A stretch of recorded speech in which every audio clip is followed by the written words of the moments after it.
courthouse ledgers were never meant to be read. Stacked in a forgotten basement of the old Richmond County Administrative Building, these leather-bound volumes had survived fires, floods, and decades of willful neglect.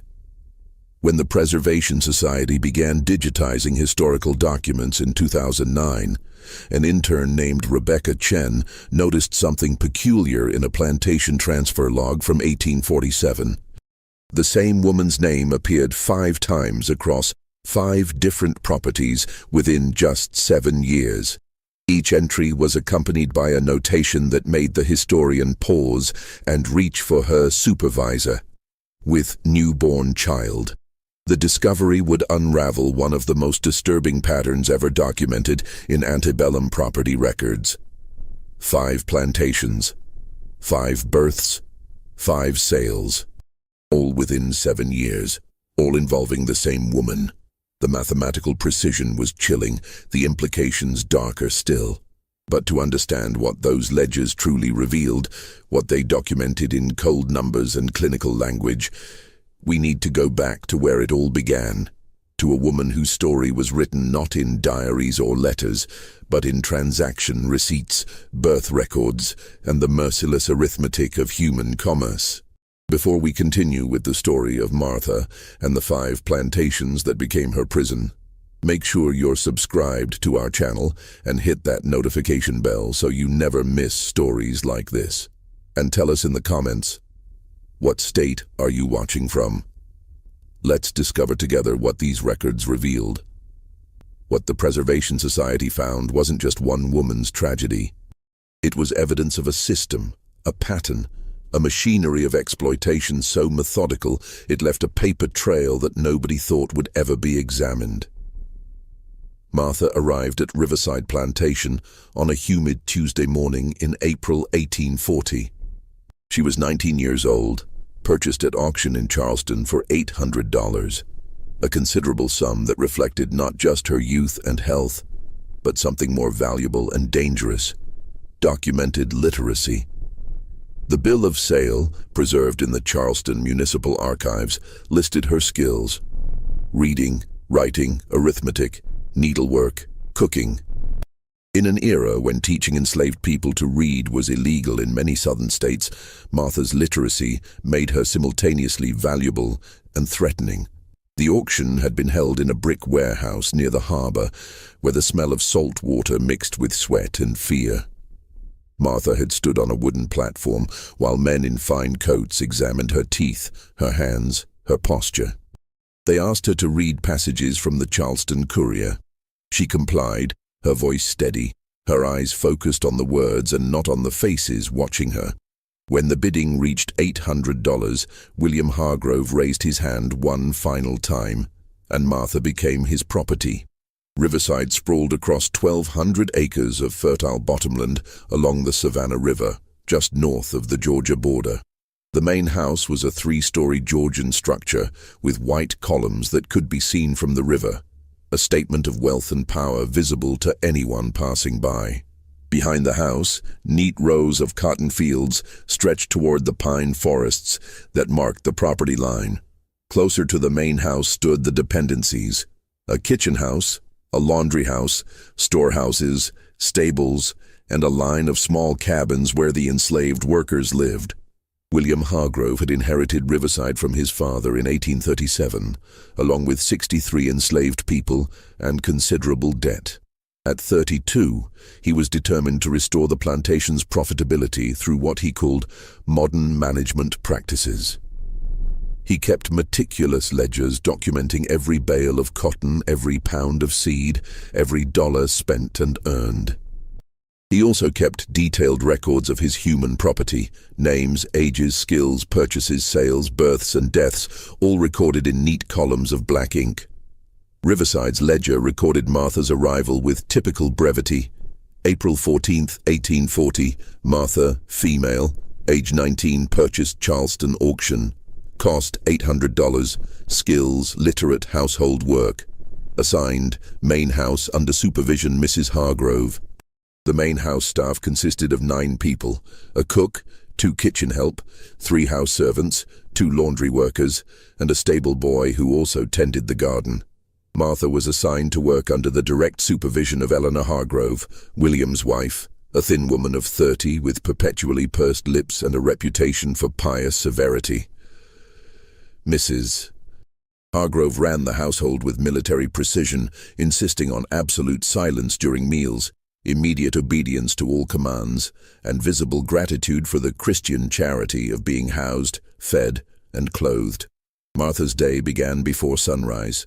She rose in the pre-dawn darkness, dressed in the rough cotton dress and apron that constituted her uniform, and hurried to the main house to light fires in the bedrooms and parlor.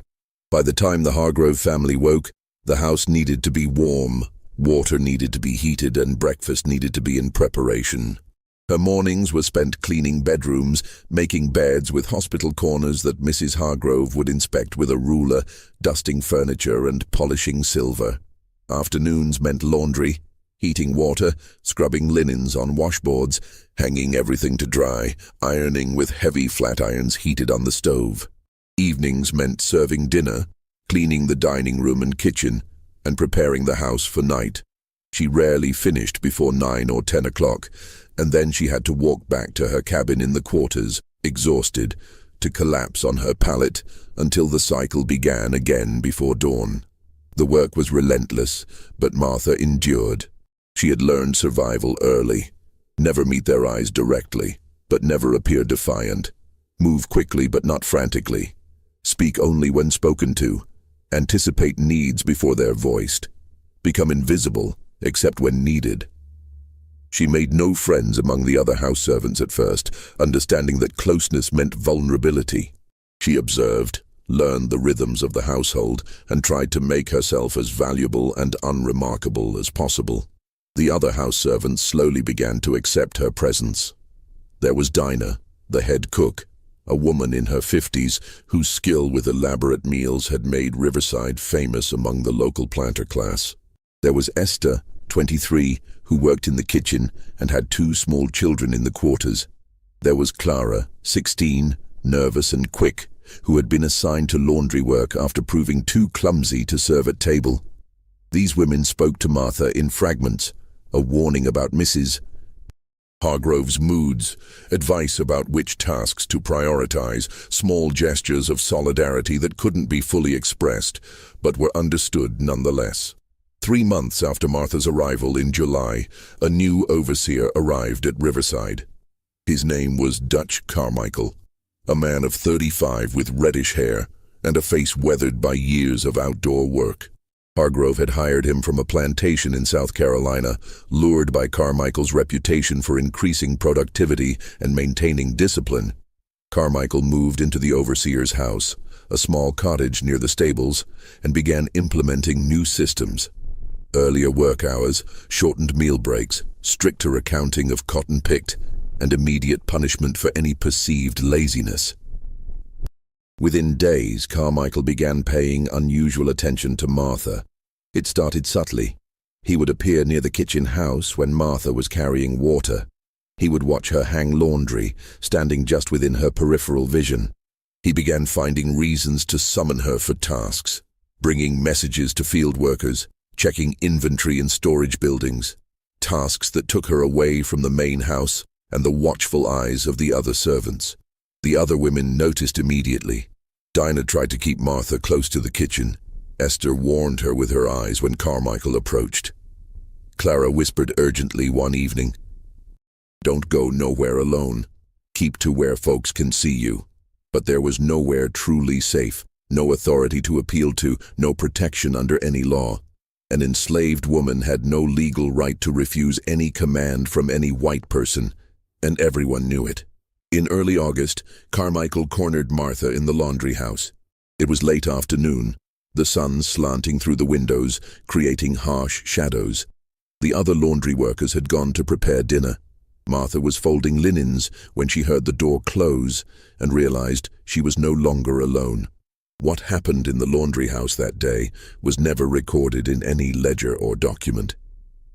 Martha never spoke of it to anyone. But the pattern it initiated would follow her across 5 plantations and 7 years. By October, Martha knew she was pregnant. She told no one, binding her midsection tightly with cloth strips to conceal the changes. She continued working, moving through her days with the same quiet efficiency, while terror and anger warred inside her. She knew what pregnancy meant. She had seen it before, had heard the whispered stories among enslaved women about children born and sold away, about mothers separated from their babies, about the particular vulnerability of bearing a child whose father was a white man. By January 1841, concealment was impossible. Her body betrayed her despite the bindings. Mrs.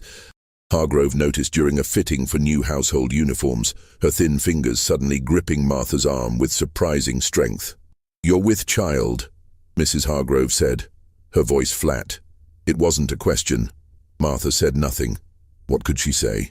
That evening, Mrs. Hargrove reported the situation to her husband in his study. William Hargrove listened, his face unreadable, and then summoned Dutch Carmichael. The conversation in Hargrove's study lasted 17 minutes. The house servants, working in the adjacent rooms, heard raised voices but couldn't make out words. Carmichael emerged with his face red, jaw clenched, and walked directly to the overseer's cottage without speaking to anyone. 3 days later, Carmichael was dismissed from Riverside. The ledger noted, Jan 19, 1841, terminated Dutch Carmichael, overseer, cause, violation of household policy, paid final wages, $47. The same day, Martha was moved from the main house to a cabin at the very edge of the quarters, as far from the main house as possible, while still being on plantation grounds. It was a small cabin, previously used for storage, with a dirt floor, a single window, and a fireplace that smoked badly. She was given a straw mattress, 2 blankets, and orders to remain there until after the birth. For the next 4 months, Martha lived in near isolation. Esther brought her meals twice a day, cornbread, buttermilk, occasionally a bit of salt pork or greens. She was not permitted to attend the evening prayer services or the rare Sunday gatherings. She was not given any work assignments. She existed in a strange limbo, neither fully part of the plantation community nor completely separate from it.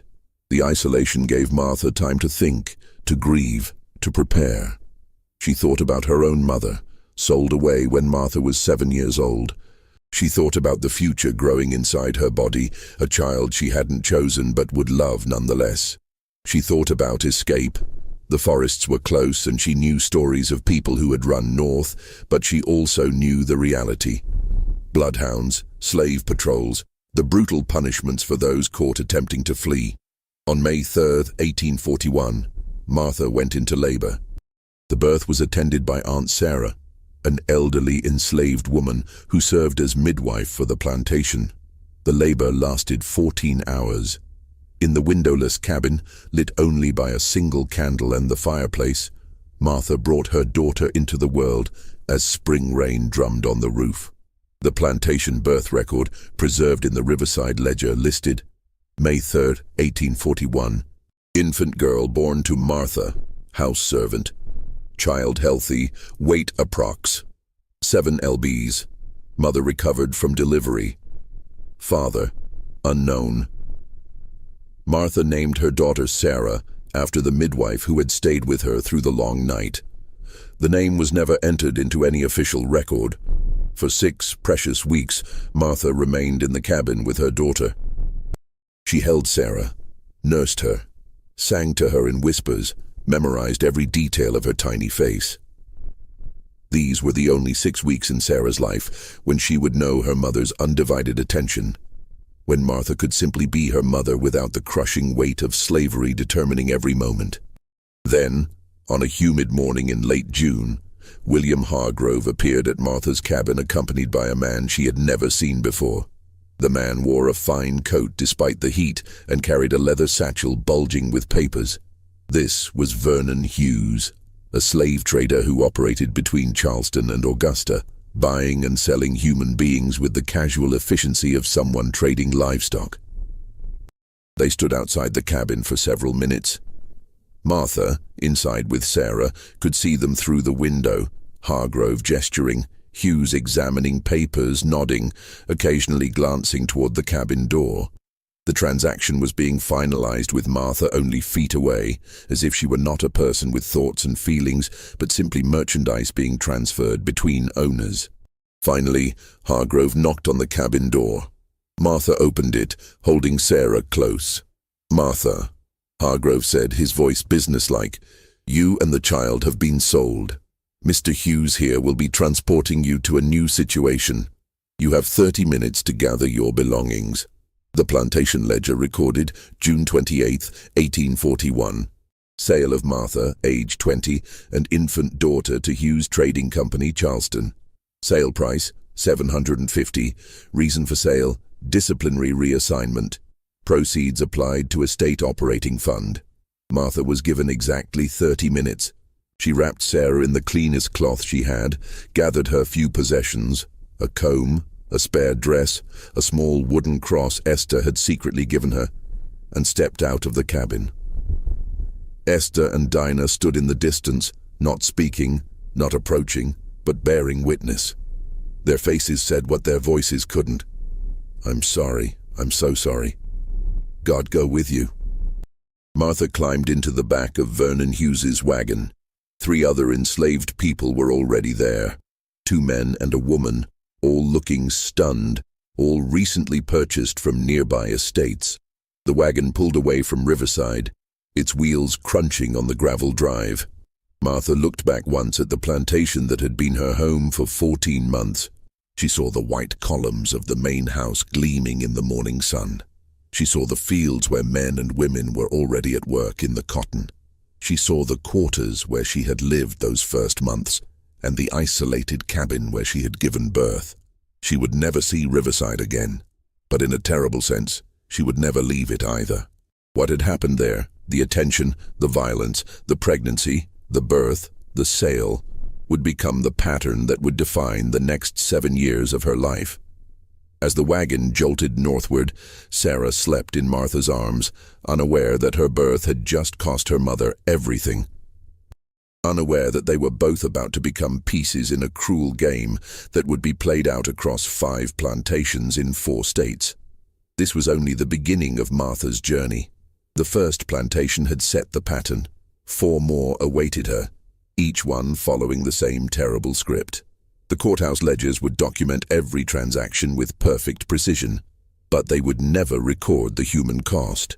The wagon ride from Riverside to Fairmont Estate lasted 3 days and covered nearly 90 miles through the pine forests and red clay hills of Georgia. Vernon Hughes was an efficient man who operated on tight schedules and narrow profit margins. He stopped only when necessary, brief rests to water the horses, quick purchases of cornbread and salted meat for his cargo, overnight stays at roadside taverns where the enslaved people were locked in storage sheds, while Hughes slept in a bed. Martha learned during this journey that she and the others were not being transported to a specific buyer. They were stock. Hughes would stop at plantations along his route, presenting his merchandise to potential purchasers, negotiating prices, and making sales as opportunities arose. It was a horrible arithmetic. Hughes had purchased Martha and Sarah for $750 from Hargrove, and he needed to sell them for more than that to turn a profit. Every day of food and lodging ate into his margins. On the 3rd day, Hughes' wagon turned up a long oak-lined drive toward a substantial house. This was Fairmont Estate, a tobacco plantation in central Georgia owned by brothers Charles and Edmund Beaumont. The property had been in the Beaumont family for 2 generations, though recent poor harvests and falling tobacco prices had forced them to operate with fewer workers and tighter budgets than their father had enjoyed. Hughes had a pre-arranged meeting with Charles Beaumont, who had sent word through a local trader that he was interested in purchasing a literate female servant. When the wagon arrived, Charles Beaumont emerged from the house, a portly man of 50 with thinning hair and an air of perpetual worry. His younger brother Edmund appeared from the tobacco barn, wiping his hands on his trousers. The negotiation took place in the front yard of the main house, with Martha standing nearby, holding 8-week-old Sarah. Hughes presented Martha's documentation. Proof of purchase from Riverside, notation of her literacy and household skills, assurances of her health and temperament. Charles Beaumont asked Martha to read aloud from a tobacco buyer's circular. She complied, her voice steady despite her exhaustion from 3 days of travel. The price discussion lasted 20 minutes. Hughes wanted $8.50, $100 markup. Charles argued that a woman with an infant was less valuable than a single woman, that the child would be a drain on resources for years before being old enough to work, that times were difficult, and he couldn't afford extravagance. They settled on $650. The Fairmont Ledger recorded Martha's arrival, July 2, 1841. Purchased one female Negro, Martha, age 20, with infant daughter, approx. 8 weeks old. Previous owner, Riverside Plantation via Hughes Trading Co. Purchase price, $650. Skills documented. Reading, writing, household service. Assignment, fieldwork, tobacco cultivation. Fieldwork. The 2 words hit Martha like a physical blow. At Riverside, despite everything, she had been house staff. Hard work, certainly, but sheltered from the worst of the weather, with slightly better food and clothing than field workers. Field work meant the gangs, the sun, the overseer's whip, the brutal pace of planting and harvesting, and with an infant daughter to care for. Charles Beaumont noticed Martha's reaction and misinterpreted it. "You'll do as you're told," he said sharply. "Your literacy don't exempt you from honest work. You'll join the tobacco gang starting tomorrow morning." Fairmont was different from Riverside in almost every way. The plantation was smaller, 600 acres under cultivation, but worked by nearly 80 enslaved people. The quarters were more crowded, with families packed into small cabins, sometimes 2 families sharing a single room.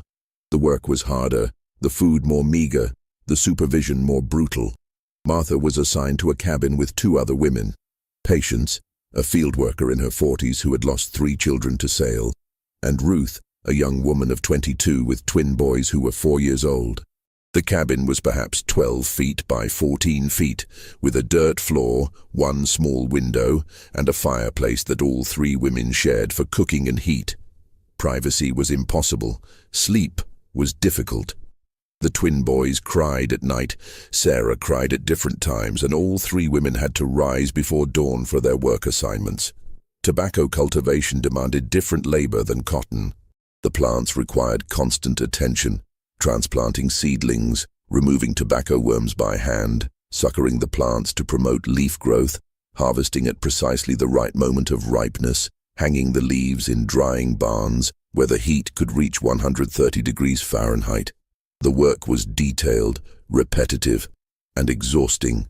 Martha worked with Sarah bound to her chest in a cloth sling, an arrangement that made every movement more difficult. When Sarah cried from hunger, Martha had to stop her work to nurse her, drawing angry looks from the overseer. When rain came, there was no shelter. The work continued with everyone soaked to the skin. When the sun blazed, there was minimal water and no shade.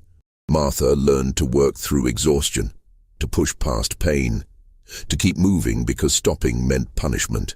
Charles Beaumont was often absent from Fairmont, occupied with tobacco sales in Augusta and Savannah, with social obligations in the nearby town of Milledgeville, with the constant financial juggling required to keep a struggling plantation afloat.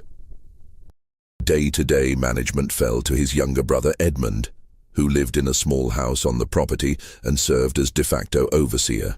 Edmund Beaumont was 42 years old and had never married.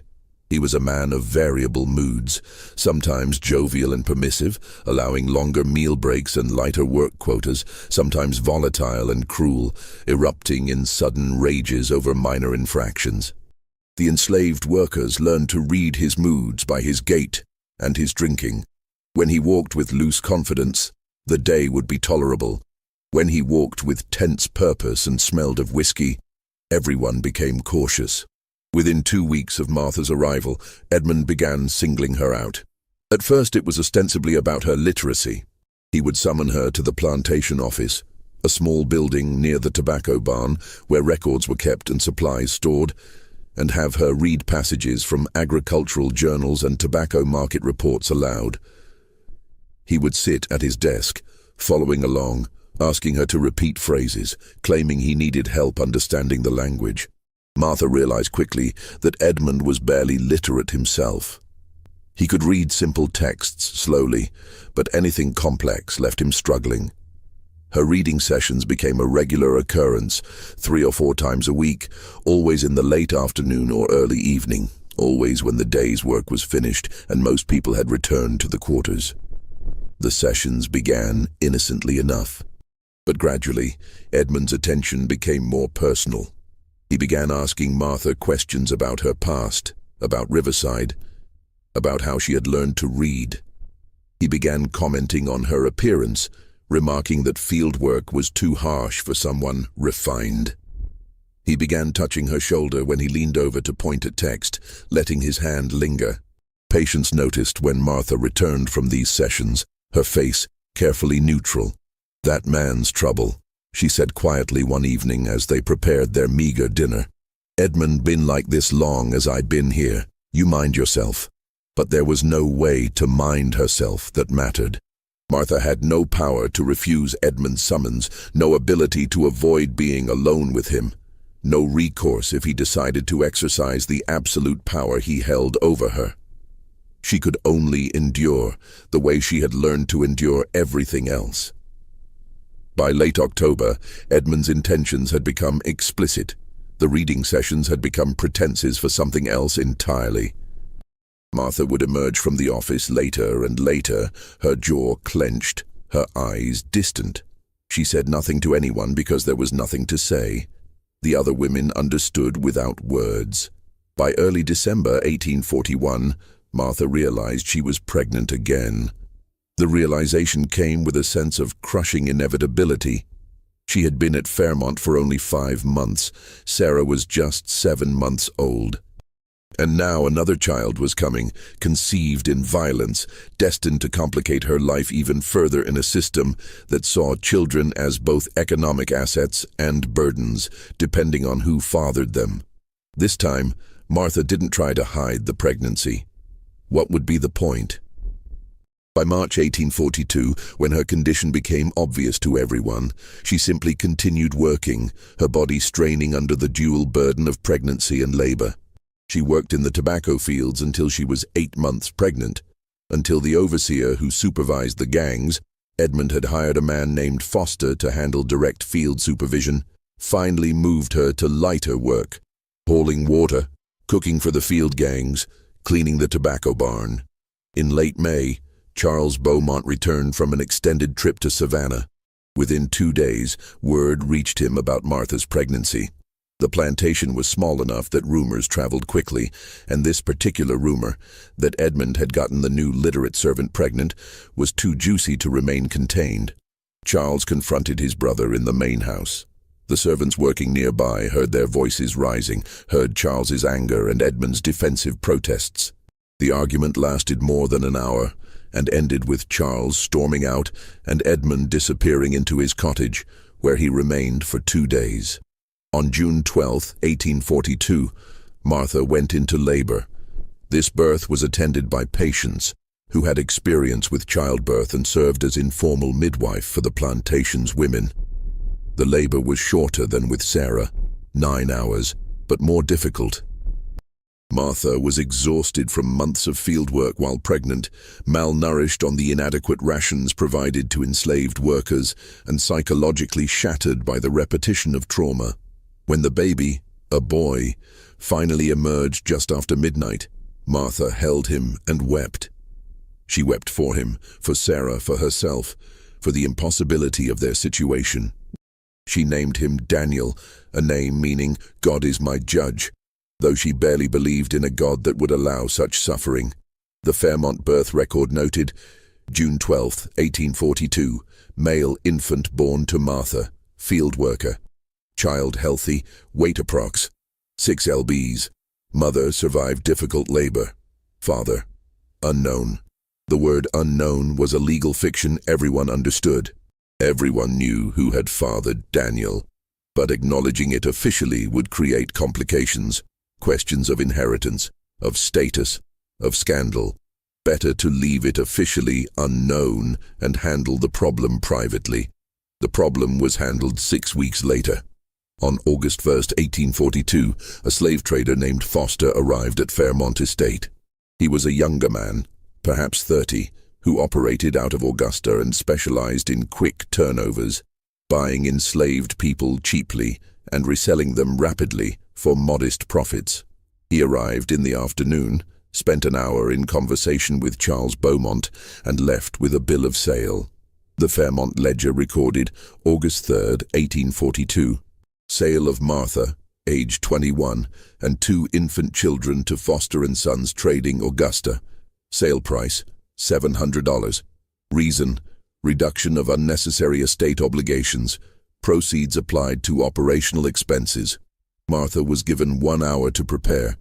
She gathered Sarah, now 15 months old, gathered Daniel, 7 weeks old, wrapped them both in what cloth she had, and prepared to leave. Patience helped her pack, moving silently, her face wet with tears she didn't bother to hide. "You got strength," Patience whispered as they embraced goodbye. "More strength than anyone should need. You remember that? You got strength, and these babies got you." Martha climbed into Foster's wagon with her 2 children.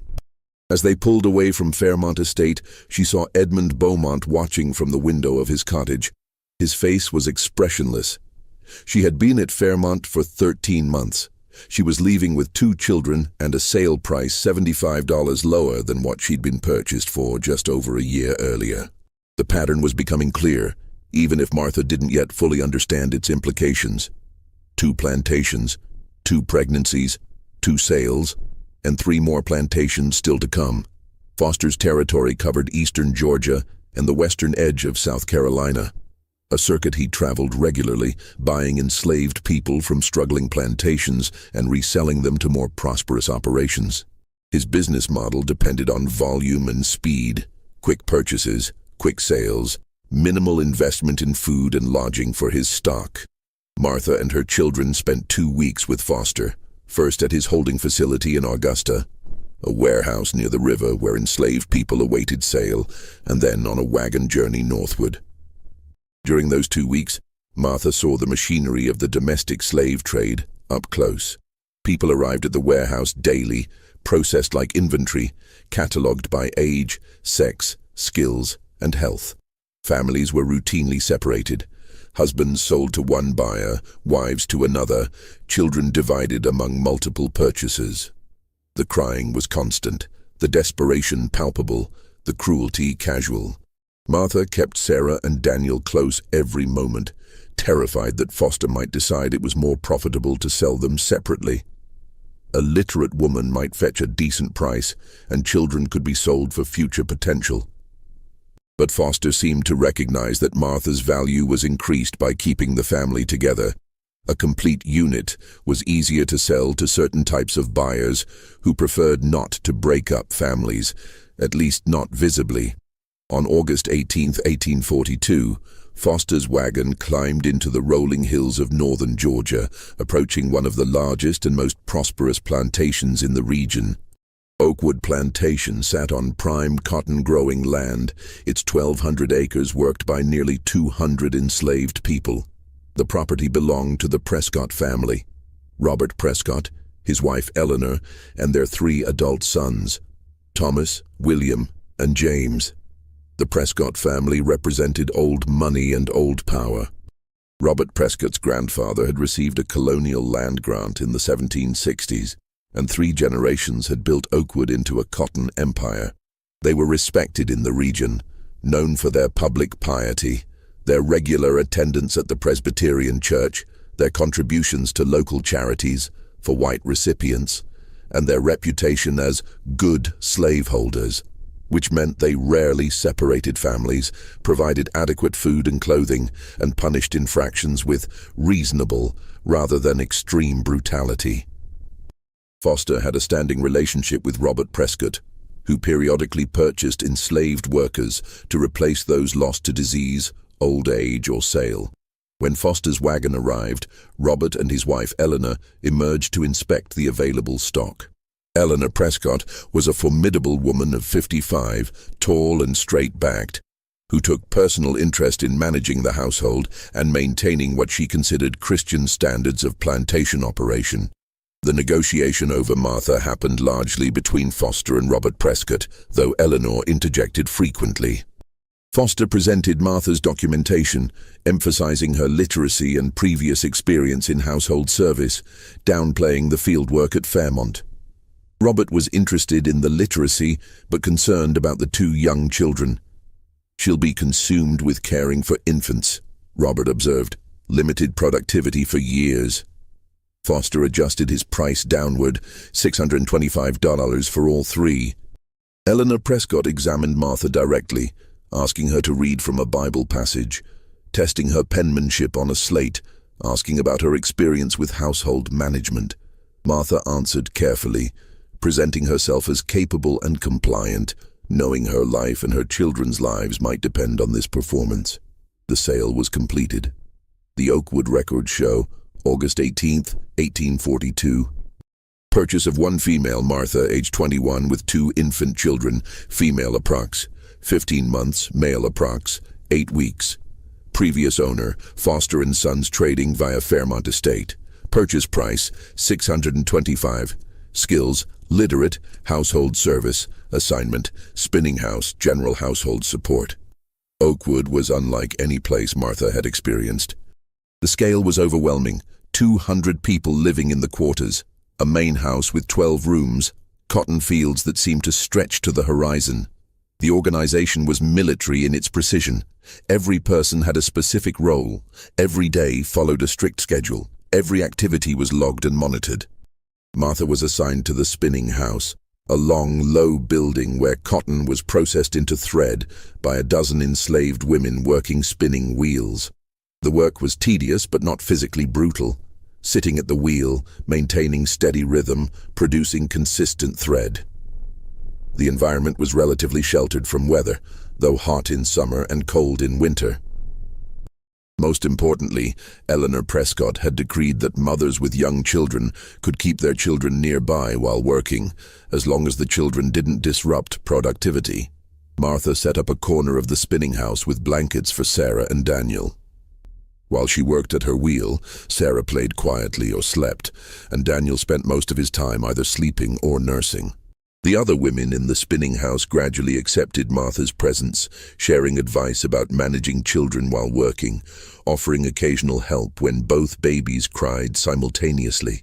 For 3 months, life at Oakwood achieved a kind of stability Martha had never known. The work was demanding but not impossible. She was reunited with household-type work rather than field labor. Her children were with her. The food rations were slightly more substantial than at Fairmont, a peck of cornmeal per week, a few pounds of salt pork, occasionally vegetables from the kitchen garden. Eleanor Prescott insisted on rest from labor every Sunday, allowing time for washing clothes, tending small personal gardens some of the enslaved people were allowed to maintain, and attending mandatory prayer services. The prayer services were held in a small building near the quarters, led by a white minister from the nearby town who came every Sunday afternoon to preach to the enslaved congregation. The sermons invariably focused on obedience, acceptance of one's station, and the promise of heavenly reward for earthly suffering. Martha sat through these services with her face carefully neutral, wondering what kind of God would create such a system and call it divine will. In late November, everything changed when James Prescott returned from university. James was the youngest of the 3 Prescott sons, 23 years old, recently completed 2 years of legal studies at the University of Virginia in Charlottesville. He was tall and handsome, with his mother's refined features and his father's commanding presence. He carried himself with the confidence of someone who had never been denied anything, who had never imagined that his desires might not be immediately gratified. He had returned to Oakwood full of ideas about plantation management, about modernization and efficiency, about implementing new systems he had read about in agricultural journals. His father indulged him, allowing James to tour the various operations, fields, barns, processing buildings, and make observations and recommendations. James noticed Martha within his first week home. She was working at her spinning wheel when he entered the spinning house with his father, touring the facilities.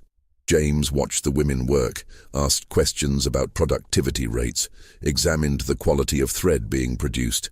His gaze lingered on Martha, her obvious literacy evident in the way she held herself, her careful attention to the quality of her work, her quiet competence. "This one," James said to his father, pointing at Martha. "She's literate, you said." Robert confirmed it, and James's interest was clearly piqued.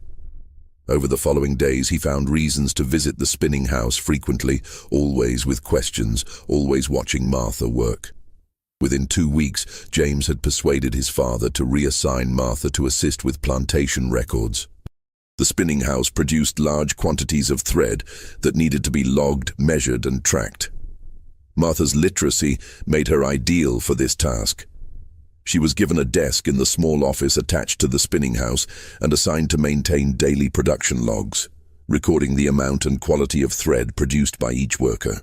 The assignment seemed like a promotion, slightly less physically demanding work, an acknowledgement of her skills, but Martha felt immediate dread. The office was isolated, separate from the main spinning room where the other women worked, and James Prescott found many reasons to spend time in that office. At first, his interest seemed genuinely focused on the work. He would review Martha's logs, asking detailed questions about productivity, having her read passages from agricultural journals about textile manufacturing, discussing ways to improve efficiency. Martha answered carefully, navigating the dangerous terrain between demonstrating competence and not appearing too intelligent, too independent. But gradually, inevitably, James's attention became personal.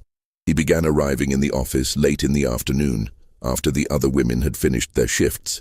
He would sit close to Martha as she explained the log entries, his arm brushing against hers. He began making comments about her appearance, her voice, her intelligence, comments that made Martha's skin crawl, even as she forced herself to accept them without visible reaction. By Christmas 1842, the pretense of professional interest had collapsed entirely. James's visits to the office became brazenly inappropriate, the door closed, his commands explicit. Martha had no recourse, no protection, no possibility of refusal. She was owned property, he was the owner's son. The arithmetic of power was absolute. She tried to avoid being alone, tried to time her work so she would leave before his afternoon visits, tried to bring her children with her as a deterrent. Nothing worked. James simply ordered her to return to the office, to leave the children with another woman, to comply with his demands. By March 1843, Martha realized she was pregnant again, the third time in less than 3 years. This pregnancy was different from the start. Martha fell ill in her 4th month, developing a fever that lasted for weeks. She became too weak to work, confined to her cabin, her body struggling to sustain both herself and the pregnancy while fighting infection. Sarah, now 2 years old, tried to care for her younger brother Daniel, bringing Martha water, patting her face the way she had seen adults do when someone was sick. Eleanor Prescott, whether motivated by genuine concern or fear of losing valuable property, had Martha moved to a cabin near the main house where she could be more closely monitored. A doctor was summoned, Dr. Mitchell from the nearby town, an extraordinary expense for an enslaved person but deemed necessary to protect the Prescott family's investment. Dr. Mitchell diagnosed Martha with severe pneumonia complicated by pregnancy. He prescribed quinine, bed rest, and nutritious food, luxuries rarely afforded to enslaved people. For 6 weeks, Martha hovered between life and death, her fever spiking and breaking, her body weakening, while Eleanor Prescott supervised her care with stern efficiency. Slowly, painfully, Martha recovered. By June, she was strong enough to sit up, to eat without assistance, to hold her children again. The pregnancy had survived, though Martha had lost considerable weight and remained weak. In September 1843, after a difficult 36-hour labor, Martha gave birth to another daughter. The birth was attended by Dr. Mitchell, another unprecedented expense, because the previous illness had left everyone concerned about complications. The baby was born small but healthy, weighing perhaps 5.5 pounds. The Oakwood birth record noted, September 12, 1843, female infant born to Martha, spinning houseworker. Difficult delivery following mother's severe illness earlier in pregnancy. Child exhibits initial weakness but responds well to treatment. Mother and infant both survived labor. Heavy blood loss. Mother required extended recovery. Father, unknown. Martha named her daughter Rebecca. She chose the name because it meant to bind or to tie, and Martha felt bound to her children, to this impossible situation, to survival itself. The aftermath unfolded with what was becoming a familiar pattern. Someone, Martha never knew who, but suspected one of the house servants who had noticed James's frequent visits to the spinning house office, informed Robert Prescott about his son's involvement. The confrontation happened late one evening. The entire quarters could hear the shouting from the main house. Robert's voice thundering, James's voice defensive, Eleanor's voice cutting through both with icy precision. The argument lasted more than an hour and ended with James leaving Oakwood the next morning, sent to manage a smaller Prescott property in South Carolina, effectively exiled from the family's primary estate. For 10 weeks after Rebecca's birth, Martha remained at Oakwood, recovering from the difficult delivery, caring for her 3 children. Sarah was 2.5 years old, beginning to talk in full sentences. Daniel was 16 months, just learning to walk. Rebecca was a newborn who demanded constant attention. Martha allowed herself to hope, just briefly, that perhaps she might be allowed to stay at Oakwood, that perhaps the Prescotts would consider her service valuable enough to overlook her complicated history. Perhaps the pattern would finally break. Then, on a cold morning in late November, a well-dressed slave trader named Ashworth arrived at Oakwood. He spent 2 hours in conversation with Robert Prescott, examining documents, negotiating terms. The Oakwood Ledger recorded November 29, 1843, sale of Martha, age 22, and 3 children, ages 2 years, 6 months, 1 year, 4 months, 10 weeks, to Ashworth Acquisitions, Charleston. Sale price, $650. Reason, reassignment of assets due to changing household needs. Proceeds applied to estate expansion fund. The price had gone up slightly, perhaps reflecting Martha's proven resilience, or perhaps because 3 children represented potential future labor. But Martha noticed what others might not. She was still worth less than the $800 she had originally been sold for, despite being in the prime of her working life. Martha gathered her 3 children, her meager belongings, and prepared to leave for the 4th time. As Ashworth's wagon rolled down the oak-lined drive leading away from Oakwood, Martha looked back at the plantation that had promised stability, but delivered only another iteration of the same pattern. 3 plantations, 3 pregnancies, 3 sales, and she was still only 22 years old. What Martha didn't yet fully understand was that each sale was making her less valuable. Each child was marking her as problematic. Each pregnancy was creating a documentary trail that would follow her through the ledgers and records of the domestic slave trade. She was being systematically devalued, turned from a premium servant into damaged goods, all because of crimes committed against her that she had no power to prevent. 2 more plantations awaited her. The pattern was not finished. Ashworth's territory covered a vast region from Charleston through Georgia and into Alabama, following the profitable trade routes where cotton was king and enslaved labor was the foundation of wealth. He was a more sophisticated operator than Foster, better dressed, more connections, higher-end clientele. He specialized in quality stock, enslaved people with skills, training, or other attributes that commanded premium prices from wealthy planters. Martha's situation was complicated. On one hand, her literacy and household skills made her theoretically valuable. On the other hand, 3 children under 3 years old made her immediately less appealing to most buyers. And her history, visible in the trail of sales and transfers that appeared on her documentation, raised questions that Ashworth had to carefully manage. The solution was to market Martha as a family unit to a very specific type of buyer. Wealthy planters who could afford to take on the short-term burden of young children in exchange for long-term labor value, and who prided themselves on their benevolence in not breaking up families. Ashworth transported Martha and her children to his main facility in Charleston, where they spent 3 weeks while he searched for the right buyer.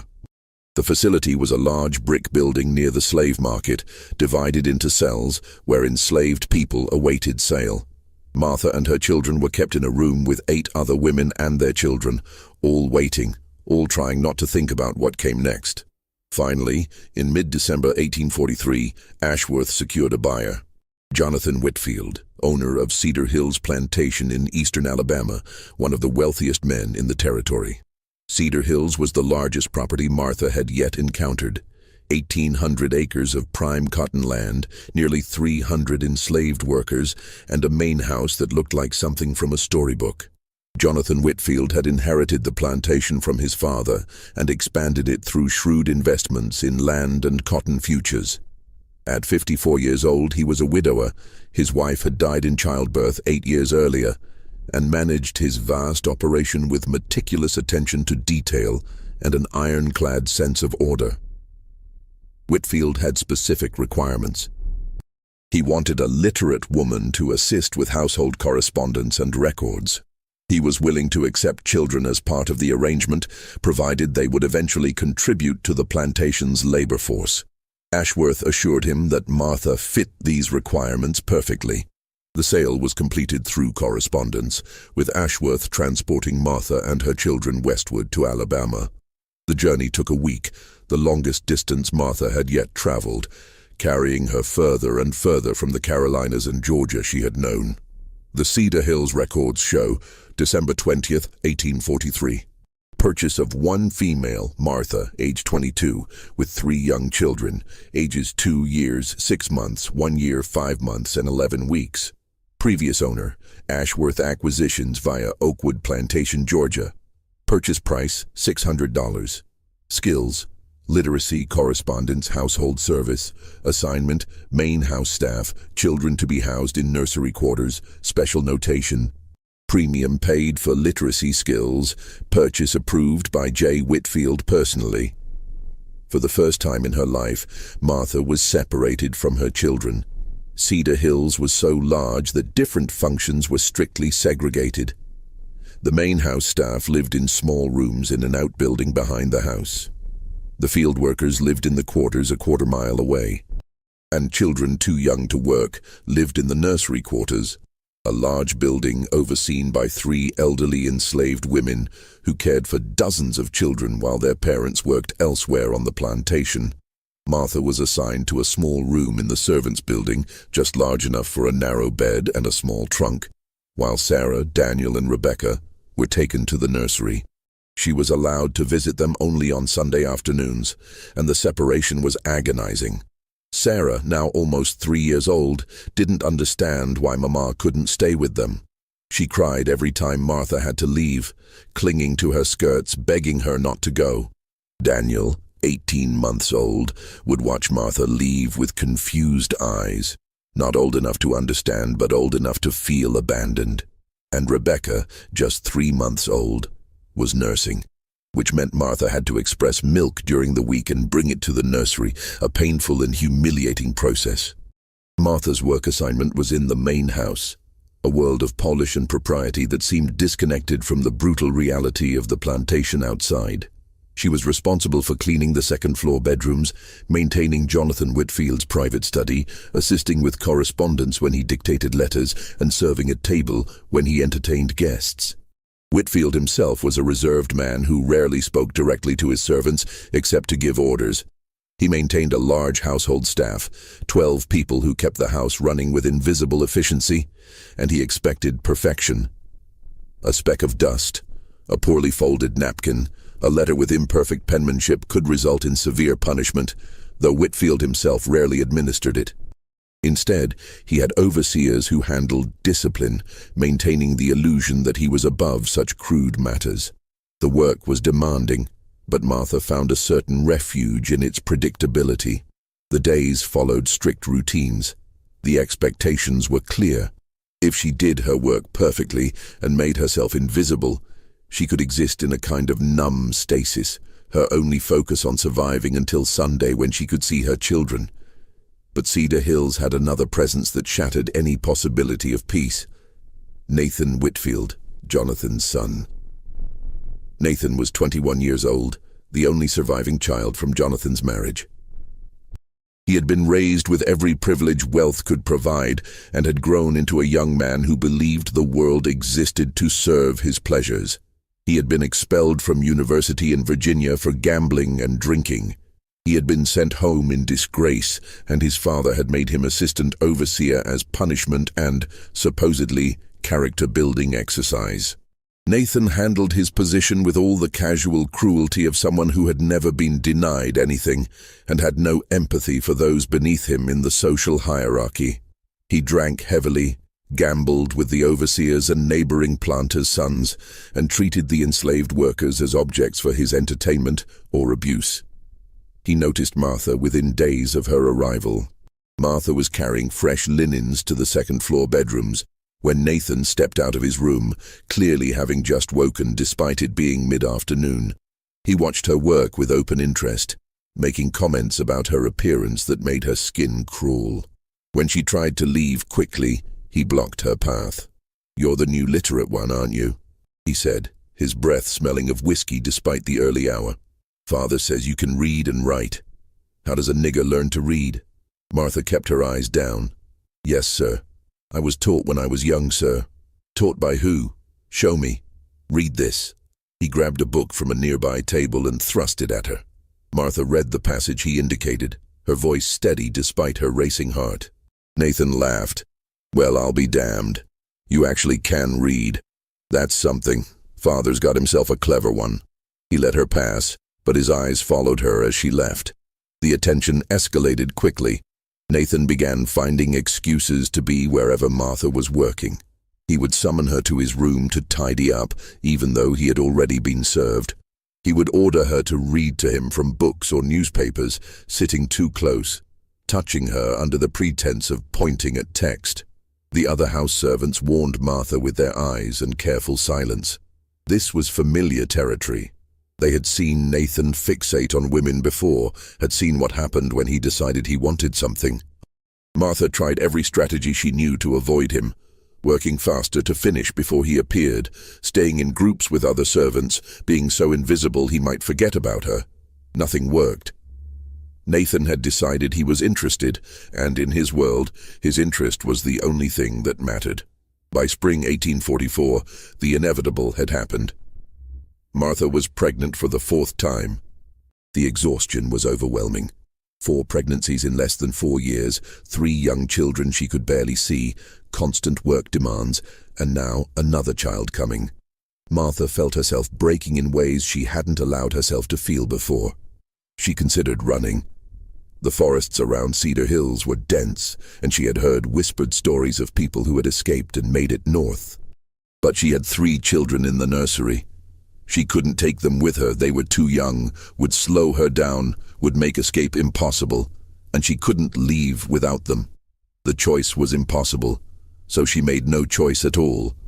She simply continued day after day, surviving. By late summer, Martha's pregnancy was obvious. Jonathan Whitfield noticed when she was serving dinner one evening and immediately summoned the head housekeeper to his study. Within a week, Jonathan had learned about Nathan's involvement. The confrontation was explosive. Servants throughout the house heard the shouting, Jonathan's voice like thunder, Nathan's voice defensive and dismissive. The argument ended with Nathan being sent to manage a timber operation in northern Mississippi, effectively exiled from Cedar Hills. But this time, Jonathan Whitfield made a different decision about Martha. Rather than selling her immediately, he kept her at Cedar Hills. Perhaps he recognized that selling her would acknowledge the problem publicly. Perhaps he calculated that she was valuable enough to keep despite the complications. Or perhaps he simply hadn't yet recognized the pattern that had followed Martha through 4 plantations. On November 7th, 1844, Martha gave birth to her 4th child, a son. The birth was difficult. Martha hemorrhaged badly, losing enough blood that the midwife feared for her life. The plantation doctor was summoned, a rare expense for an enslaved woman's childbirth, and managed to stop the bleeding, but Martha spent 2 weeks in the infirmary recovering. The birth record noted, November 7th, 1844, male infant born to Martha, household staff.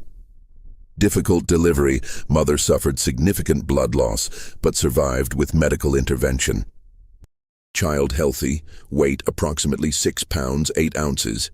Father, unknown. Medical costs, $18, charged to plantation medical account. Martha named her son Joshua, meaning God is salvation, though she felt further from salvation than ever. During Martha's recovery in the infirmary, Cedar Hills made a decision about her older children. Sarah, now 3.5 years old, was deemed old enough to begin light work. She was moved from the nursery to the main house, where she would serve as a runner, carrying messages between buildings, bringing water to workers, learning the basic tasks that would prepare her for household service. Martha learned about this when she finally left the infirmary and found Sarah working in the kitchen house, her small hands washing vegetables under the supervision of the head cook. Sarah's face lit up when she saw her mother, but she wasn't allowed to stop working. They could only exchange looks, and Martha had to continue to her own assignment, her heart breaking. For the next 8 months, Martha lived in a kind of suspended state. She worked in the main house, saw Sarah occasionally during work, but couldn't speak to her beyond brief exchanges, and visited Daniel and Rebecca in the nursery on Sundays, now with baby Joshua as well. Her body slowly recovered from the difficult birth, though she remained weaker than before, the accumulation of 4 pregnancies and constant labor taking its toll. She waited for the inevitable sale, expecting the trader to arrive any day, but months passed, and Jonathan Whitfield kept her at Cedar Hills.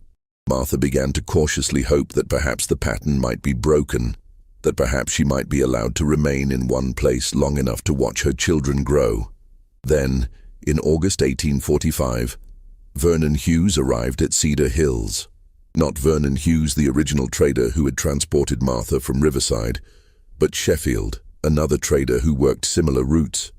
Jonathan Whitfield had decided that the complications outweighed the value, and it was time to cut his losses.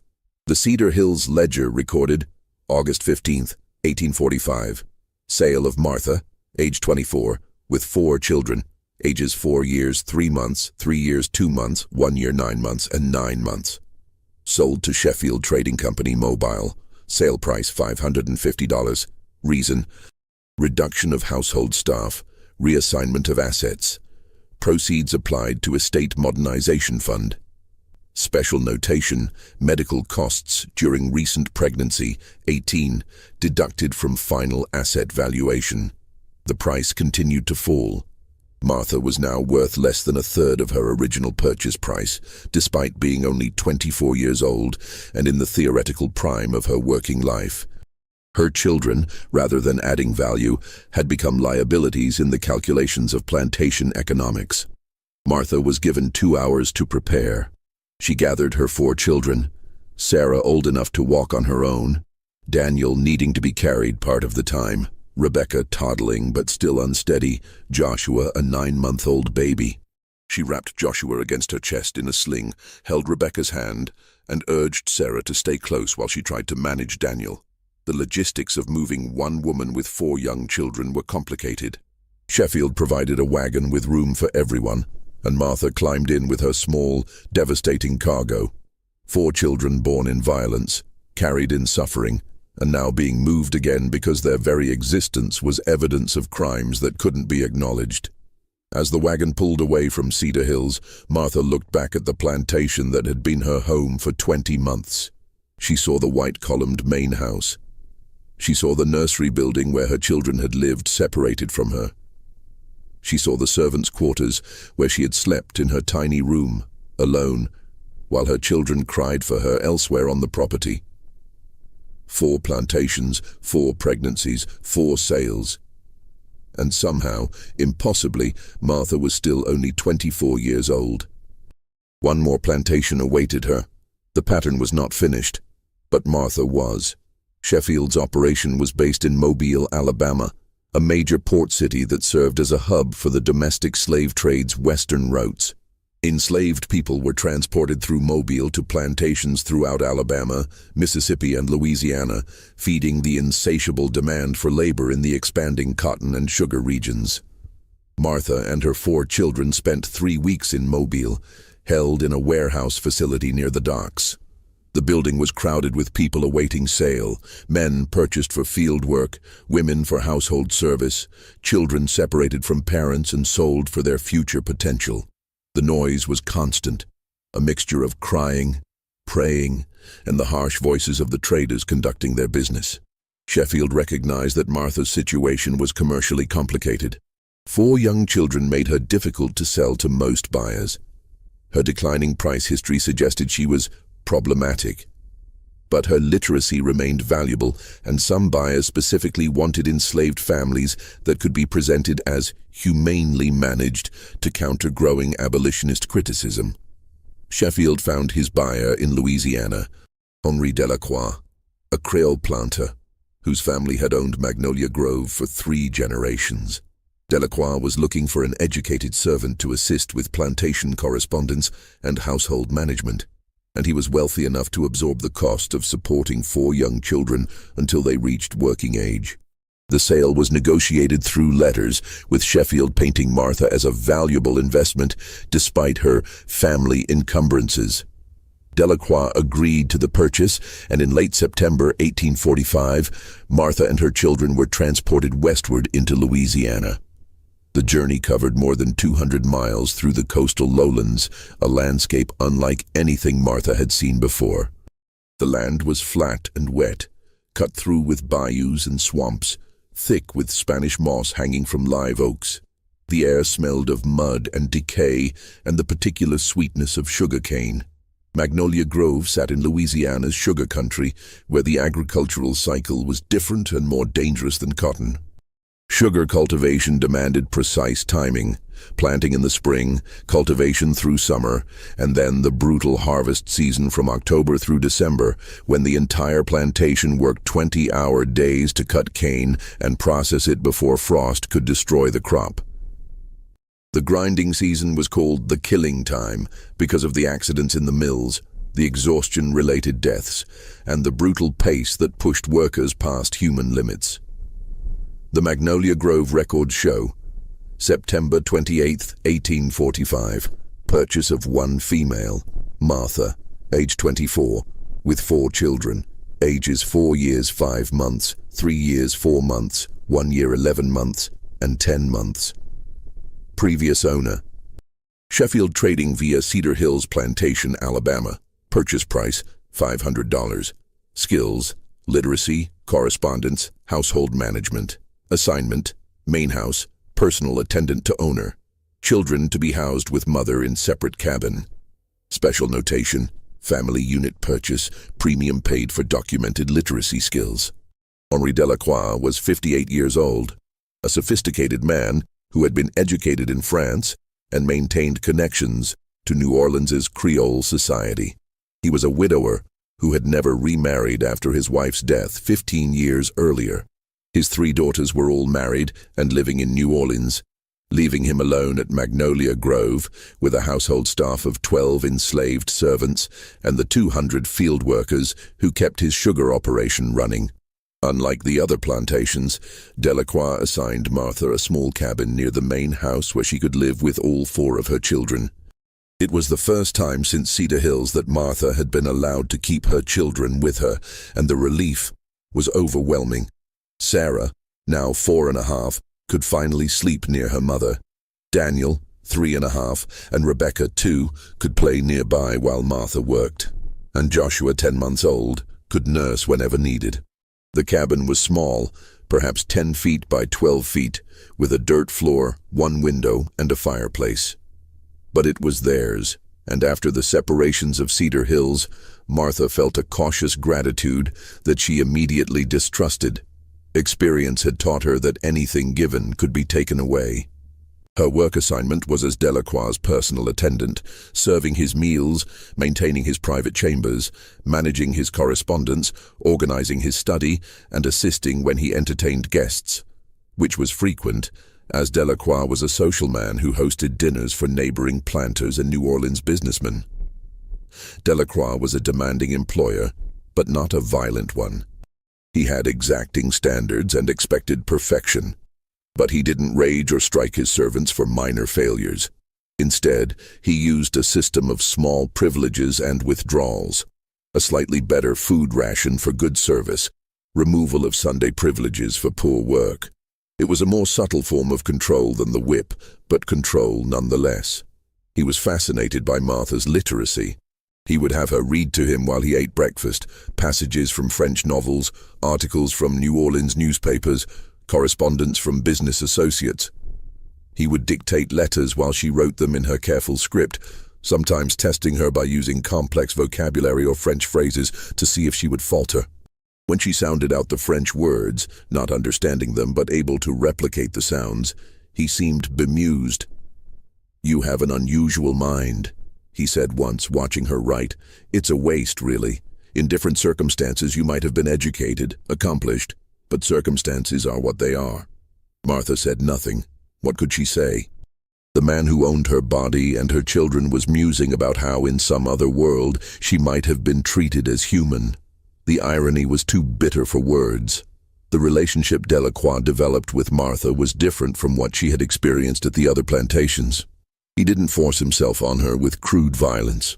Instead, he created a framework of implied consent that was just as coercive but more insidious. He offered small privileges, extra rations for her children, a better blanket for the cabin, fabric to make new clothes. He positioned these as gifts, as evidence of his benevolence, as rewards for good service. The unspoken understanding was clear. Accept these gifts, accept his attention, and life will be easier. Resist, and the gifts will disappear. The cabin will be taken away. The children will be separated and sent to the quarters. It wasn't a choice. It was coercion dressed up as generosity. By early 1846, Martha was pregnant for the 5th time. This pregnancy felt different, not physically, but psychologically. Martha recognized with perfect clarity that she was trapped in a pattern she couldn't break. 5 plantations, 5 pregnancies, 5 men who had taken what they wanted with no consequences. Her body was not her own. Her children were not her own. Even her literacy, the one skill that had seemed like an advantage, had become a trap. Making her visible, making her valuable in ways that brought only suffering. She thought about the river that ran near Magnolia Grove, about walking into it with stones in her pockets, about escape through death if no other escape was possible. But then she would look at Sarah, now 5 years old and frighteningly intelligent, who had learned to read basic words by watching Martha write. She would look at Daniel, 4 years old, who tried so hard to be good, to not cry, to not be trouble. She would look at Rebecca, 2.5, who still smiled despite everything. She would look at Joshua, a toddler who didn't yet understand the world he'd been born into, and Martha would decide to survive one more day. Not for herself. She was long past caring about her own survival, but for them. Because if she was gone, who would protect them? Who would teach Sarah to read in secret, give Daniel the embrace he desperately needed, comfort Rebecca when she woke crying, care for Joshua? So Martha survived, and the pregnancy continued, and in September 1846, she gave birth to her 5th child, a daughter. The Magnolia Grove birth record noted, September 3, 1846, female infant born to Martha, personal attendant to H. Delacroix.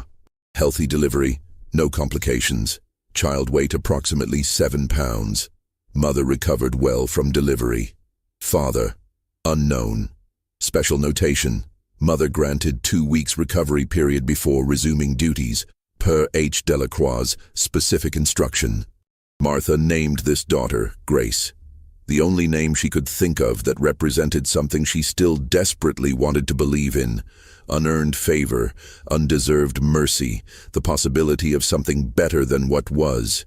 And then something unexpected happened. Delacroix didn't sell Martha. Weeks passed, months passed. Martha waited for the trader to arrive, for the familiar pattern to unfold, for the sale that had followed every previous birth. But it didn't happen. For the first time, Martha remained at a plantation after giving birth. Through the rest of 1846, through all of 1847, through 1848.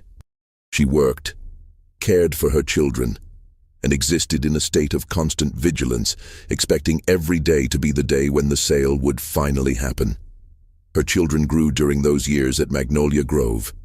Sarah turned 7, old enough to be put to work as a house servant, carrying messages and helping in the kitchen. Daniel, 6, was assigned to carry water to field workers during the harvest season. Rebecca, 5, was learning to sew under the supervision of an elderly woman who mended clothes.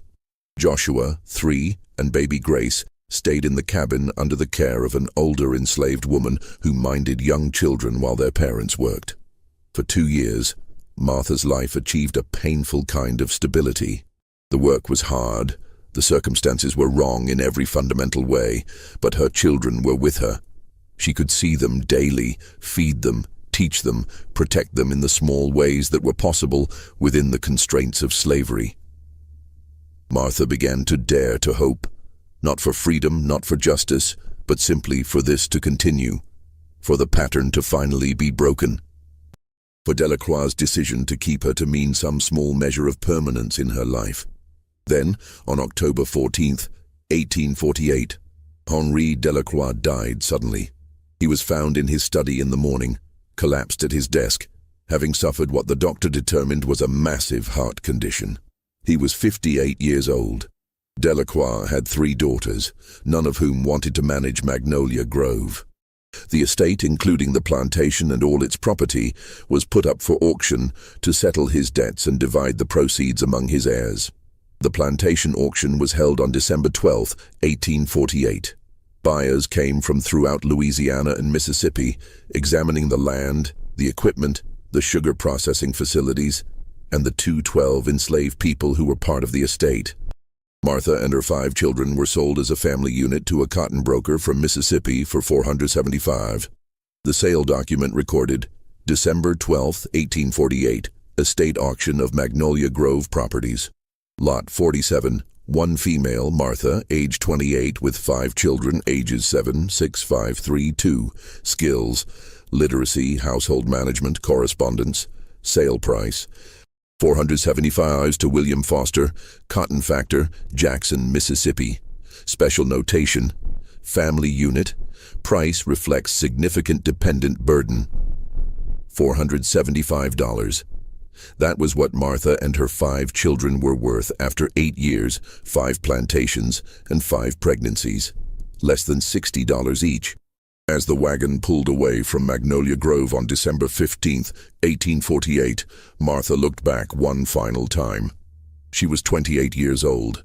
She had given birth to 5 children in 5 different plantations across 4 states. She had been sold 6 times. She had survived what should have broken her completely, and her story was about to disappear from the historical record. The pattern, it seemed, might continue beyond the 5 plantations. But Martha's documented journey ends here in 1848, as she and her children were transported into Mississippi and vanished from the ledgers that had tracked her for 8 years. What happened next would remain unknown for more than 160 years, until a Preservation Society intern found those ledgers and started asking questions. The Preservation Society intern who discovered Martha's story in 2009 was named Rebecca Chen, a graduate student in history at the University of Georgia. She was working part-time with the Richmond County Historical Preservation Project, digitizing old courthouse records as part of her thesis research on antebellum property transactions. The work was mind-numbingly tedious, scanning page after page of faded handwriting, entering data into spreadsheets, creating indexes for records that had never been properly cataloged. Most of the documents were routine: property deeds, tax records, marriage licenses, wills, but occasionally something would catch her attention. On a Tuesday afternoon in March, Rebecca was working through a box of plantation transfer logs from the 1840s when she noticed the name Martha appearing repeatedly across multiple documents from different plantations. The entries were spread across several years, but the details suggested they might be the same person. Age, literacy, presence of children. Rebecca began cross-referencing the documents, creating a timeline and tracking the paper trail. What emerged was a pattern so methodical it seemed impossible to be coincidence. Riverside Plantation, Georgia. Martha purchased in April 1840 for $800. Birth record, May 1841, one daughter. Sold June 1841 for $750 with one child. Fairmont Estate, Georgia. Martha purchased July 1841 for $650 with one child. Birth record, June 1842, one son. Sold August 1842 for $700 with two children. Oakwood Plantation, Georgia. Martha purchased August 1842 for $625 with two children. Birth record, September 1843, one daughter. Sold November 1843 for $650 with three children. Cedar Hills Plantation, Alabama. Martha purchased December 1843 for $600 with three children. Birth record, November 1844, one son. Sold August 1845 for $550 with four children. Magnolia Grove, Louisiana. Martha purchased September 1845 for $500 with four children. Birth record, September 1846, one daughter. Sold December 1848 for $475 with five children, five plantations, five births, five sales. The mathematical precision was chilling. Rebecca brought the findings to her faculty advisor, Dr. James Morton, a historian specializing in slavery and the domestic slave trade. They spent 3 days verifying the documents, cross-referencing details, and confirming that all the entries referred to the same woman. "This is extraordinary," Dr. Morton said, examining the timeline Rebecca had created. "I've seen examples of enslaved women being moved after pregnancies, but I've never seen documentation of a pattern this systematic. This is evidence of something I've theorized about, but never been able to prove definitively."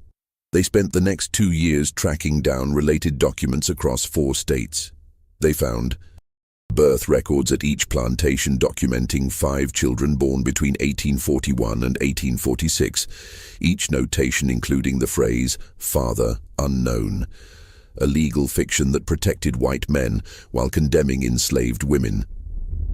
Transfer documents showing Martha's movement between plantations, each sale occurring within weeks or months of childbirth. Price records documenting Martha's systematic devaluation from $800 to $475 over 8 years, despite being in the prime of her working life. Marginal notes in some ledgers describing Martha as problematic, unsuitable for standard assignment, requires special management. Coded language that blamed her for circumstances she had no power to control. Correspondence between planters and traders negotiating Martha's sales, with language that made clear everyone involved understood what was happening, even if nobody would state it explicitly in official records. But perhaps most damning were the employment records they discovered. Dutch Carmichael, the overseer at Riverside, was dismissed 3 days before Martha was sold. His employment history showed he moved to South Carolina and was dismissed from 2 subsequent positions under similar circumstances. Edmund Beaumont of Fairmont Estate was removed from daily plantation management after Martha's pregnancy became known. He later moved west and appeared in court records in Missouri related to a paternity dispute with an enslaved woman. James Prescott of Oakwood was sent to manage a remote Prescott property in South Carolina. Family letters, preserved in the Prescott family papers at the South Carolina Historical Society, revealed tension between James and his father related to inappropriate conduct with household staff. Nathan Whitfield of Cedar Hills was exiled to Mississippi. Local newspapers from the 1850s include references to his drinking, gambling, and temperamental management style before he died in 1852 at age 29 from liver failure. Henri Delacroix of Magnolia Grove was the exception. He died before Martha was sold, and his decision to keep her represented the only break in the pattern. The research revealed what the courthouse ledgers had documented but never stated explicitly. Martha was systematically moved between plantations to conceal the evidence of sexual violence committed by white overseers and owners' sons. Each pregnancy became a problem that was solved through sale.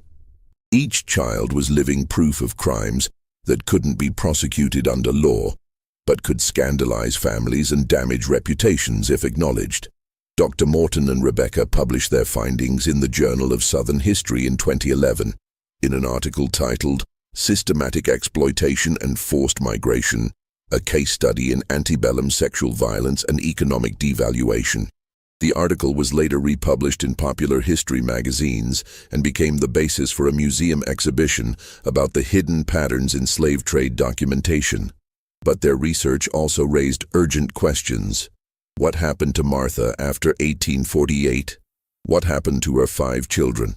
Rebecca Chen spent another 3 years searching for traces of Martha's children in historical records. The search was like detective work, piecing together fragments from auction records, plantation inventories, probate documents, and the rare manumission papers that documented enslaved people gaining freedom. The discoveries were heartbreaking. Sarah, Martha's oldest daughter, appeared in auction records from Jackson, Mississippi in August 1851. She was listed as female, age 10, literate, trained in household service. She was purchased separately from her mother and siblings by a plantation owner named Robert Clemens for $650. The notation emphasized her unusual literacy for someone so young. Sarah appeared again in the 1860 Clemens Plantation Inventory, listed as Sarah, age 19, household staff. Then she vanished from all records. Whether she died, was sold again, or escaped during the Civil War chaos remained unknown. Daniel, the oldest son, appeared in a probate estate inventory from Natchez, Mississippi in 1853. The document listed him as Daniel, male, age 11, field worker, valued at $700 as part of an estate settlement. He had been separated from Martha and sold to a different owner. Rebecca found one more reference to someone who might be Daniel, a Daniel field hand, age 28, listed in an 1870 labor contract, signed after emancipation, with a plantation in Louisiana. If this was the same Daniel, he had survived slavery and remained in the South as a sharecropper, trapped in a system barely better than what he'd endured before. Rebecca, the middle daughter, disappeared from records entirely after the 1848 sale. Rebecca Chen, the researcher, found herself emotionally affected by the disappearance of her namesake, spending months searching through fragmentary documents, trying to find any trace. The child Rebecca would have been only 5 years old in 1848, young enough that she might have been sold separately, might have died young, or might have survived into adulthood, but left no documentary trail. The researcher never found an answer. Joshua and Grace, the 2 youngest children, also vanished from the historical record after 1848. They would have been only 3 and 2 years old, respectively, when last documented. Children that young were sometimes kept with their mothers, but just as often were sold to plantations that wanted to raise enslaved children from youth to ensure complete psychological conditioning to slavery. Without further documentation, their fates remained unknown. The systematic separation of Martha's children illustrated a brutal reality of the domestic slave trade. Families existed only at the owner's convenience. The 5 children Martha had carried, birthed, and loved were scattered across the South, separated from her and from each other, their connections to each other erased in the machinery of commerce. The search for Martha's own fate proved even more difficult. After the December 1848 sale to William Foster Cotton Factor in Mississippi, the documentary trail went cold. Rebecca Chen searched through Mississippi plantation records from the 1850s, probate records that might show Martha in estate inventories, auction records that might show subsequent sales, manumission records that might show her gaining freedom, death records, though these were rarely kept for enslaved people, Civil War-era contraband records, documenting enslaved people who escaped to Union lines. Freedmen's Bureau. Records from Reconstruction. Post-war census records. The final confirmed reference appeared in a property transfer document from 1853, where Martha was sold, now 32 years old, to a plantation in eastern Texas for $275. The price had continued to fall, reflecting age, accumulated physical damage from years of hard labor and multiple pregnancies, and the permanent label of problematic that followed her through every transaction. After 1853, Martha disappeared from history. No death certificate, no manumission papers, no further sale records, no post-war documentation showing her alive after emancipation. The most likely scenarios: 1. She died sometime in the 1850s, her death unrecorded because enslaved people's deaths were rarely officially documented unless they affected property values. 2. She survived until emancipation in 1865, but left no documentary trail. Like millions of formerly enslaved people who lived and died without official records, whose stories exist only in family memories passed down through generations. 3. She escaped or was freed during the Civil War chaos, when systems of documentation broke down and many enslaved people simply walked away from plantations. Dr. Morton and Rebecca published a follow-up article in 2014 titled Beyond the Ledgers: The Disappeared Lives of Enslaved Women. They argued that Martha's disappearance from historical records after 1853 was itself evidence of systemic erasure. Enslaved people were documented only when they had economic value to white owners, and when that value was exhausted or when systems of documentation collapsed, their lives became historically invisible. The article noted, Martha survived at least 13 years of documented brutality, 5 forced pregnancies, 5 sales, and the separation from all 5 of her children. She was 32 years old when she last appeared in official records, still in the prime of her working life, but valued at less than a third of her original purchase price. Whether she lived another 30 years or died within months of that final sale, we may never know. What we do know is that systems of slavery created and maintained this pattern of violence, and then erased the evidence by reducing human lives to ledger entries that disappeared when they were no longer economically convenient.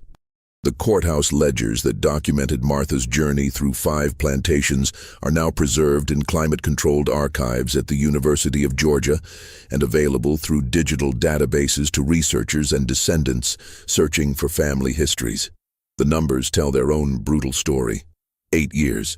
The documented period of Martha's journey through 5 plantations, 1840-1848. 5 plantations: Riverside, Georgia; Fairmont, Georgia; Oakwood, Georgia; Cedar Hills, Alabama; Magnolia Grove, Louisiana. 5 children, born between 1841 and 1846, all eventually separated from their mother and from each other. 6 sales. The number of times Martha was sold as property, each sale following the same pattern, $800 to $275. The decline in Martha's value from first purchase to last documented sale, a 66% decrease over 13 years. 4 men: Dutch Carmichael, Edmund Beaumont, James Prescott, Nathan Whitfield, all removed from their positions after Martha's pregnancies became known, all facing no legal consequences for their actions, unknown. The word appearing 5 times in birth records, a legal fiction protecting perpetrators, 0 prosecutions. The number of legal actions taken against any of the men who assaulted Martha, 160+ years. The time between Martha's disappearance from records and the discovery of her story.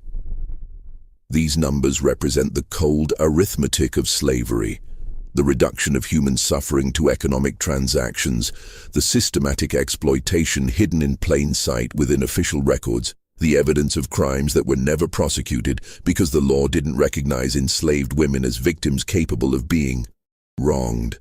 But the numbers can't capture the full truth. They can't show how Martha felt holding each of her newborns, knowing what was coming, They can't show the terror of being sold and moved again and again, never able to establish any stability. They can't show the anguish of being separated from her children, knowing they would grow up without her protection. They can't show the psychological cost of enduring repeated violence with no recourse, no protection, no justice. The Preservation Society's work ensures that Martha's name, just her first name, the only one she was allowed to keep, is remembered. The digitized records are now used in university courses, museum exhibitions, and genealogy research. They stand as testimony to both the systematic cruelty of slavery and the extraordinary endurance of those who survived it. Dr. Morton, in his final published article on the case before his retirement, wrote, "Martha's story is simultaneously unique and representative. Unique in that we have such complete documentation of the pattern. Representative in that countless enslaved women experienced similar trajectories that were never documented or have been lost to history. For every Martha whose journey we can trace through courthouse ledgers, there are thousands whose stories exist only in the spaces between official records, in family memories passed through generations or lost entirely to historical erasure. The courthouse ledgers will outlast us all. They sit in archives protected from decay, available to anyone who wants to understand what was done, who was complicit, and what it cost. They document the machinery of exploitation with perfect precision, every sale, every birth, every declining price point. But they'll never document the full truth of Martha's life. They'll never show her strength, her love for her children, her quiet resistance in continuing to exist despite everything designed to break her. They'll never show the moments between the transactions, the lullabies she sang, the reading lessons she gave Sarah in secret, the ways she protected her children in the small ways possible within impossible constraints. Martha was 19 when she arrived at the first plantation in 1840. She was 32 when she disappeared from the records in 1853. 13 documented years, 5 plantations, 5 children, 6 sales, and a pattern of systematic violence so methodical it could be tracked through courthouse ledgers more than 160 years later. The records revealed the truth, but the truth they revealed was only a fraction of the story. The rest, Martha's thoughts, her dreams, her quiet moments of resistance, her full humanity, exists beyond any ledger in the space where numbers end and human experience begins. That story was never written down. But it was lived and it mattered, and because of the work of researchers like Rebecca Chen and Dr. Morton, it will never be completely forgotten. The courthouse ledgers documented Martha's devaluation in dollars and cents, but they couldn't diminish her value as a human being, as a mother, as a survivor.